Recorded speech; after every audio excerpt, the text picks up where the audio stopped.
राज्यसभेच्या 6 जागांसाठी निवडणूक होत आहे, मात्र सगळ्याच पक्षांची प्रतिष्ठा जाहीर पणाला लागलेली आहे। त्यामुळे प्रत्येक पक्षाने आपल्या आमदारांना सुरक्षित ठेवण्याचा प्रयत्न केलेला आहे। नेमकी ही निवडणूक कशी असणार आहे, कोविडचं सावट असल्यामुळे निवडणूक कशी होईल, हे सगळे प्रश्न जनतेच्या मनामध्ये आहे। आणि याविषयी बोलण्यासाठी डॉक्टर अनंत कळसे आपल्या सोबत आहेत। ते विधान भवनाचे जे आहेत ते माजी प्रधान सचिव आहेत। सर, काय सांगाल, ज्या प्रकारे पाहतोय की 6 जागांसाठी मोठी चुरस आहे, खरं तर ही सगळी प्रक्रिया कशी असणार आहे, कसं ही निवडणूक पार पडेल? मी डॉक्टर अनंत कळसे, माजी प्रधान सचिव विधानमंडळ। मी 1986 पासून हा निवडणुका करतोय।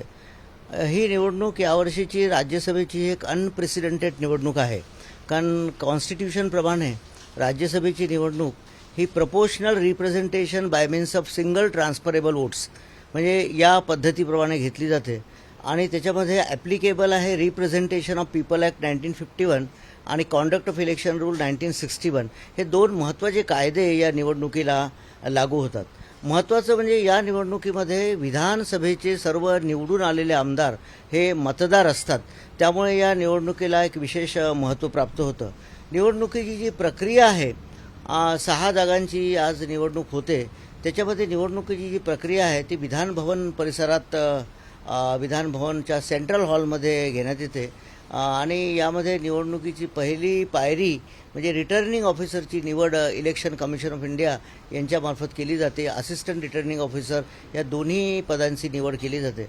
मुख्यत्वे करून हे 6 उमेदवार निवडून द्यायचे आहेत आणि त्यासाठी 7 उमेदवार रिंगणात आहे।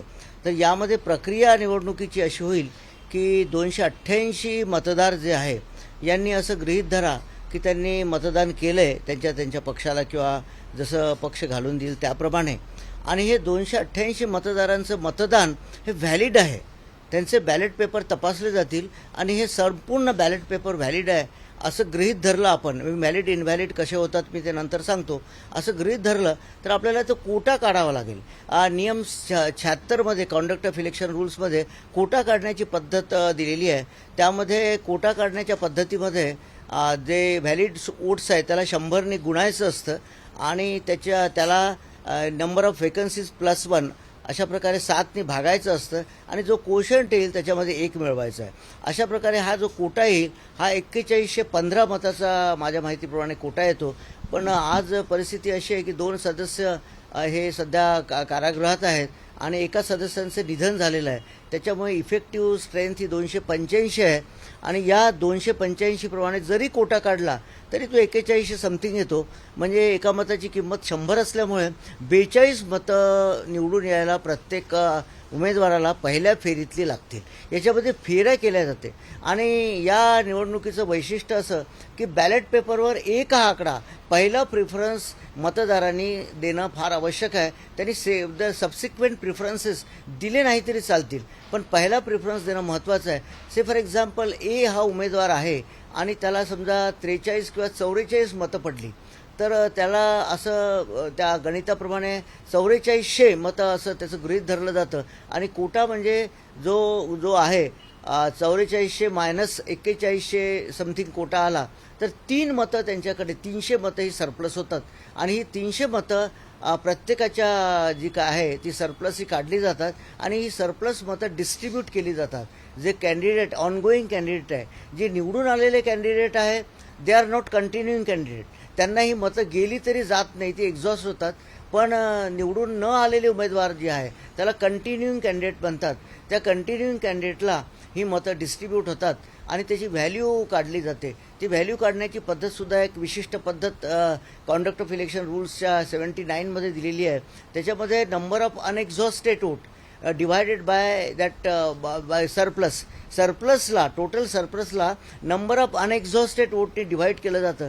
से फॉर एक्झाम्पल याच्यामध्ये सरप्लस आहे 300, या 300ला जे अनएक्झॉस्टेड वोट्स आहेत 42 मतं आहे त्याला डिव्हाइड केलं जातं आणि अशा प्रकारे ती व्हॅल्यू काढली जाते आणि ती व्हॅल्यू मग ऑनगोईंग कॅन्डिडेट आहे किंवा कंटिन्युईंग कॅन्डिडेट आहे यांना वाटली जाते। आणि यामध्ये पद्धत अशी आहे की यामध्ये सर्वात जास्त सरप्लस ज्याला असेल त्याचे मतं आधी डिस्ट्रीब्यूट केले जातात आणि असं गृहीत धरलं की सगळ्यांचे सरप्लस एकच आहेत, तर ज्याला ओरिजिनल वोट्स म्हणजे एक मत हे सगळ्यात सारखं पडलं असेल तर ते सुद्धा मग त्यामध्ये सुद्धा लॉट काढला जातो आणि लॉटमध्ये कुणाचे मतं डिस्ट्रीब्यूट करायचे हे ठरवलं जातं. अशा प्रकारे या संपूर्ण कॅन्डिडेटचे 5 उमेदवार 6 उमेदवार आहे त्यांचे सरप्लस डिस्ट्रीब्यूट केल्यानंतर शेवटी जो कॅन्डिडेट 2 कॅन्डिडेट उरतील त्याच्यामध्ये ज्यांना सर्वात कमी मतं मिळेल तो एलिमिनेशन रूल 80 प्रमाणे एलिमिनेशन आहे आणि या एलिमिनेशनमध्ये तो एलिमिनेट झाल्यानंतर जो कंटिन्युइंग कॅन्डिडेट आहे मग तो ॲटोमॅटिकली त्यांनी कोटा जरी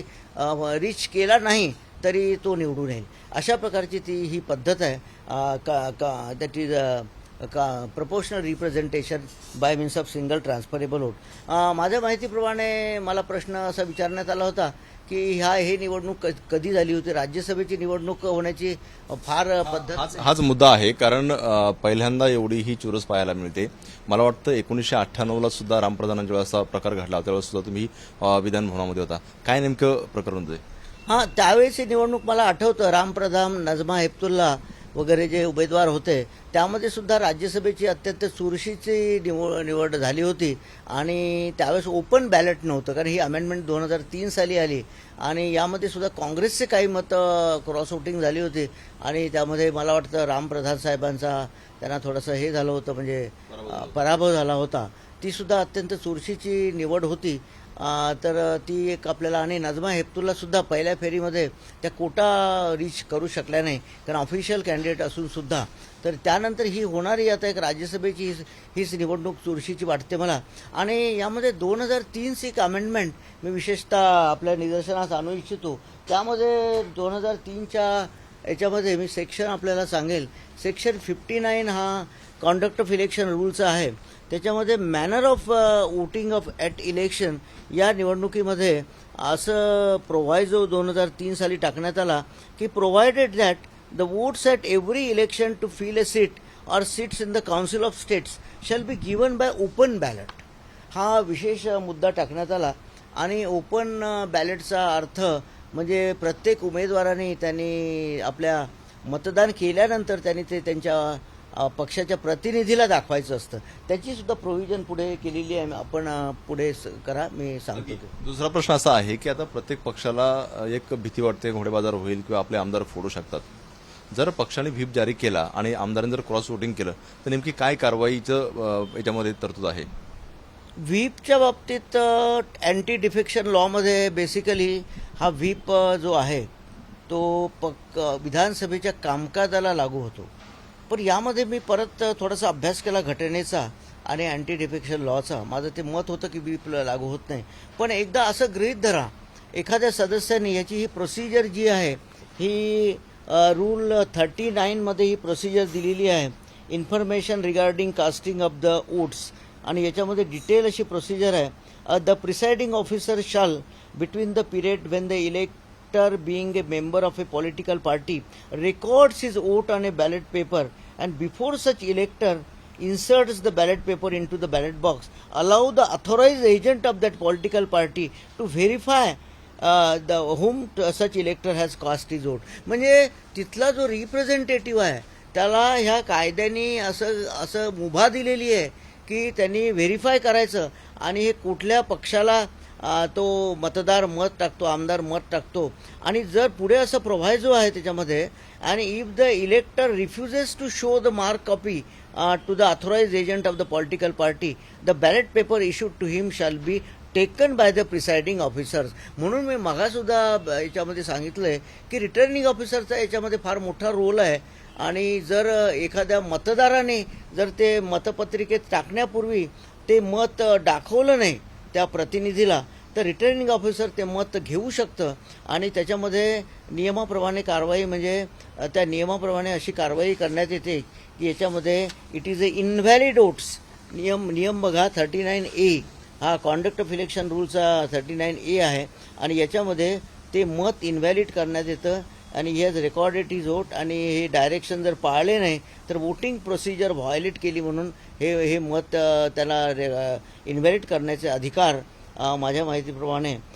after the ballot paper has been taken back the presiding officer shall record on its back the word cancelled voting procedure violated. हे क्लिअर आणि एनेबलिंग प्रोव्हिजन आहे.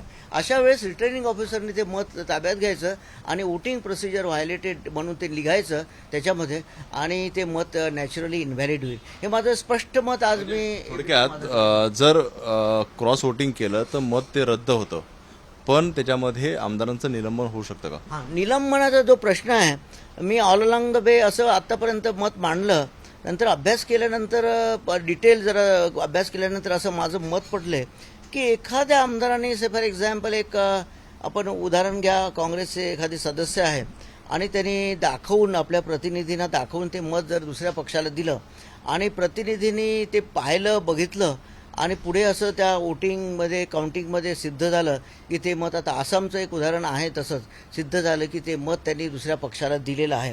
तर यामध्ये एक मुद्दा अँटी डिफेक्शन लॉ खाली होऊ शकतो, कारण अँटी डिफेक्शन लॉच्या 10th शेड्यूल आपण हे 52व्या घटनादुरुस्ती च्या अनुषंगाने हे केलेली आहे. याच्यामध्ये एक मुद्दा आहे रूल 2 मध्ये disqualification on ground of defection. याच्यामध्ये रूल 2A मध्ये 1A मध्ये असं म्हटलं आहे की subject to the provision of paragraph 4 and 5 a member of a house belonging to any political party shall be disqualified for being a member of the house if he has voluntarily given up the membership of such political party. तर हा जो व्हॉलंटरीली giving अपचा मुद्दा जो आहे तो रवी नाईकच्या खटल्यामध्ये supreme कोर्टाने याच्यावर सविस्तर उहापोह केलेला आहे. आपल्याकडे महाराष्ट्र विधानसभेत सुद्धा गुजराती साहेबांच्या काळात मी प्रधान सचिव असताना गव्हर्नरला काही सदस्यांनी पत्र लिहिलं होतं आणि त्या गव्हर्नरच्या पत्राचा आधार घेऊन त्यांच्यावर रोहिदास पाटील त्यावेळेचे संसदीय कार्यमंत्री होते, त्यांनी अँटी डिफेक्शन लॉ खाली पिटिशन्स आणल्या होत्या आणि त्या 5 सदस्यांना, विलासराव देशमुख साहेब त्यावेळेस मुख्यमंत्री होते, 5 सदस्यांना अँटी डिफेक्शन लॉ खाली voluntarily giving up membership of that party Ravi Naik खटल्याचा आधार घेऊन त्यांना डिस्क्वालिफाय केलं होतं गुजराती साहेबांनी अध्यक्ष असताना. त्यामुळे कदाचित ते जर पिटिशन आलं असं आणि ते सदस्य ज्यांनी ते प्रतोद त्यांना नेमलं होतं ते सिद्ध करू शकले की बाबा या सदस्यांनी पक्षाच्या आदेशाचं उल्लंघन करून दुसऱ्याच पक्षाच्या सदस्याला मत दिलं, तर माझ्या माहितीप्रमाणे voluntarily giving up membership of that party या व्याख्येमध्ये ते बसू शकतील आणि ते पिटिशन कदाचित सक्सेस होऊ शकेल. पण यामध्ये सुप्रीम कोर्टाचं किंवा हायकोर्टाचं कुठलंही असं जजमेंट नाही, पण माझं हे असं स्पष्ट मत आहे की अँटी डिफेक्शन लॉ खाली येऊ शकेल, निलंबन होऊ शकेल. हे पक्षातील सदस्यांचं झालं, पण जे सहयोगी पक्ष असतील त्याचप्रमाणे काही अपक्ष आमदार आहेत त्यांच्यासाठी काय तरतूद आहे का? बघा, सहयोगी पक्षाची संकल्पनाच या घटनेमध्ये किंवा अँटी डिफेक्शन लॉमध्ये नाही आहे. कोणीही पक्ष, कोणीही सदस्य कुठल्याही पक्षाचा सहयोगी सदस्य आहे असं विधानसभेमध्ये डिक्लेअर करू शकत नाही. तसं जर झालं तर तो या voluntarily giving up membership of that party 10th शेड्यूलच्या अंतर्गत येऊ शकतो आणि तो डिस्क्वालिफाय होऊ शकतो. अपक्षाच्या बाबतीत प्रश्न वेगळा आहे, कारण याच्यामध्ये कन्सेप्ट असा आहे की once independent always independent, nothing but independent. त्याच्यामुळे अपक्ष सदस्य हा कुठल्याही सदस्याला म्हणजे पक्षाचा सहयोगी सदस्य होऊ शकत नाही आणि त्यामुळे त्यांना कोणतेही मत याच्यामध्ये दाखवायची सुद्धा गरज नाही.